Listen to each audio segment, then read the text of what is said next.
11th standard exercise 2.4ல 6th sum பார்க்குறோம். Find the condition that one of the roots ax square plus bx plus c may be negative of the other, thrice of the other, reciprocal of the otherன்னு கொடுத்துருக்காங்க. என்ன சொல்லியிருக்காங்கன்னா negative of the அதர்னு சொல்லியிருக்காங்க. ஒரு route இன்னொரு ரூட்டோட நெகட்டிவ்னு சொல்லியிருக்காங்க. First நம்ம let one root be ஆல்ஃபான்னு எடுத்துக்கிறோன்னு வச்சுக்கோங்க. அனதர் ரூட் என்னன்னு எடுத்துப்பீங்க? Another root be negative of the அதர்னு சொல்லியிருக்காங்களா, ஸோ மைனஸ் ஆல்ஃபான்னு எடுத்துக்கோங்க. இப்போது உங்களுக்கு தெரியும் sum of the roots product of the ரூட்ஸ்னு இருக்கா. So sum of the roots இதுலேருந்து என்ன வரும்? மைனஸ் பி பை ஏன்னு வரும். ப்ராடக்ட் ஆஃப் த ரூட்ஸ் வந்து சி பை ஏன்னு வரும். இப்போ இது வந்து பாசிட்டிவ் நெகட்டிவ் ஃபார்மில் இருக்கா. ஸோ நீங்கள் வந்து சம் ஆஃப் த ரூட் இப்போ வந்து sum of the roots use பண்ணிங்கன்னா alpha plus beta equal to minus B by ஏவா. ஆல்ஃபா ப்ளஸ் பீட்டா அப்படின்னா என்ன? ரெண்டு ரூட்ஸ் ஆட் பண்ணுறாங்க, அதுதானே. இப்போ நாம் எடுத்துக்கிட்டது ஆல்ஃபா மைனஸ் ஆல்ஃபா, அதனால் alpha minus alpha equal to minus B by A. ஆல்ஃபாவும் மைனஸ் ஆல்ஃபாவும் கேன்சல் ஆகிடுமா? உங்களுக்கு என்ன கிடைக்கும்? Minus B by A. இங்கே 0 கிடைக்கும். ஸோ 0வோட இங்கே மல்டிப்ளை பண்ணும்போது 0.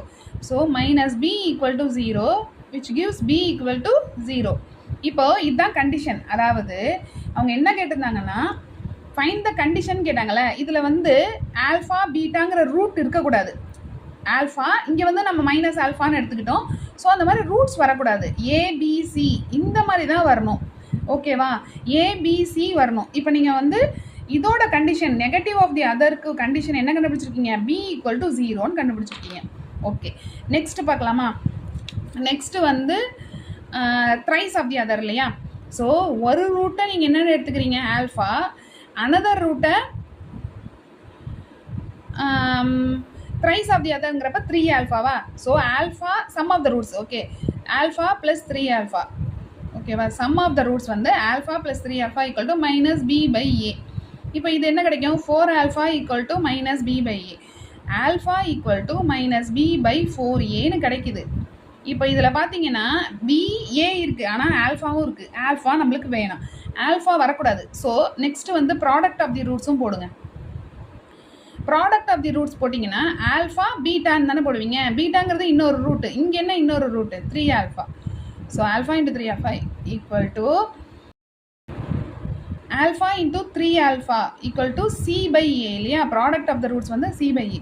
இங்கே என்ன கிடைக்கும்? 3 alpha square equal to C by A. இப்போ திரும்ப ஆல்ஃபா வந்துக்கிட்டே இருக்குது. ஸோ ஆல்ஃபாவோட வேல்யூ வந்து இங்கே சப்ஸ்டியூட் பண்ணிக்கோங்க. மைனஸ் பி பை 4ஏ நம்ம கண்டுபிடிச்சோம்ல, அதை சப்ஸ்டியூட் பண்ணிக்கோங்க. அப்போ இப்படி கிடைக்குமா? ஸோ இப்போ 3 இன்ட்டு இங்கே வந்து மைனஸ் பி இதெல்லாம் கரெக்டாக பண்ணிங்கன்னா b square by 16 a square இப்படி கிடைக்குமா? இங்கேயும் ஏ இருக்குது, இங்கேயும் ஏ இருக்குது, கேன்சல் ஆகிடும். ஒரு ஏ இந்த இடத்துல கேன்சல் ஆகுது, இங்கே ஏ கேன்சல் ஆகுது. ஓகே, நம்மளுக்கு 3 பி ஸ்கொயர் ஈக்குவல் டு 16 ஏ இங்கே கொண்டு போயிடுங்க, 16 ஏசி இப்படி கிடைக்குதா? ஓகே, இதுதான் கண்டிஷன். இப்போ பார்த்தீங்கன்னா இதில் ஆல்ஃபா பீட்டா எதுவுமே இல்லை, ரெசிப்ரோக்கல் ஆஃப் தி அதர். அப்போது ஒரு ரூட்டை நீங்கள் என்னென்ன எடுப்பீங்க?